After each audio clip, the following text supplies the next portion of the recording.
पूरब के वसिया और बेउबाद सहराओं में एक ताकतवर कौम आबाद थी, जिसे कौम आद कहा जाता है। ये लोग बेअंतहा ताकतवर, लंबे कद के और मजबूत जिस्म वाले थे।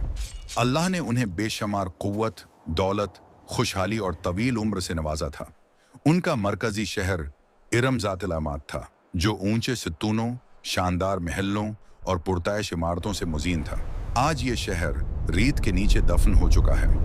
कौमी आद के मर्द इतने ताकतवर थे कि पहाड़ तराशना और बड़े बड़े पत्थर उठाना उनके लिए मामूल की बात थी। वो पत्थरों में अजीम शान महलात बनाते थे, जिनके दरवाजे और हाल आम इंसानों के मुकाबले में बहुत बड़े होते थे।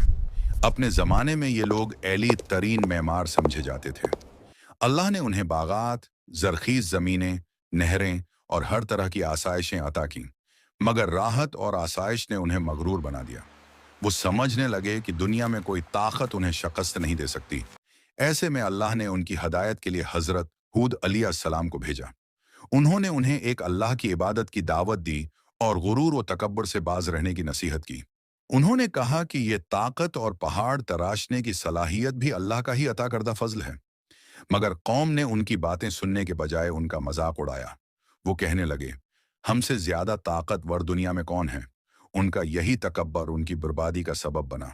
उन्होंने नामतों के बावजूद अल्लाह को भुला दिया और बतों की पूजा शुरू कर दी। हजरत हूद अलैहिस्सलाम बार बार उन्हें तनबिया करते रहे, मगर वो हर बार उनकी बात को हंसी में टाल देते थे।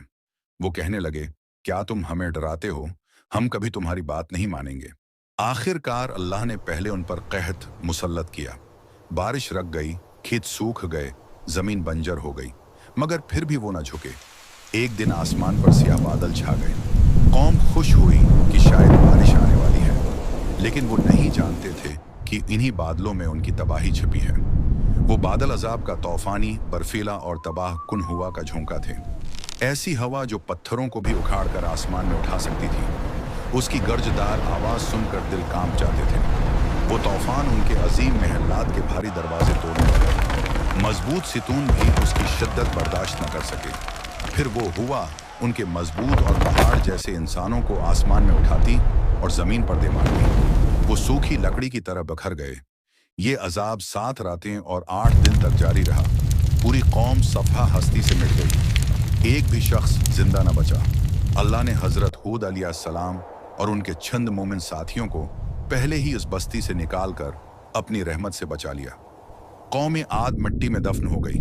आज उनके आसार सहरा की रेत तले छिप चुके हैं। कुरान करीम में उनका बार बार जिक्र आया है ताकि इंसान सीख ले कि नामतें शक्र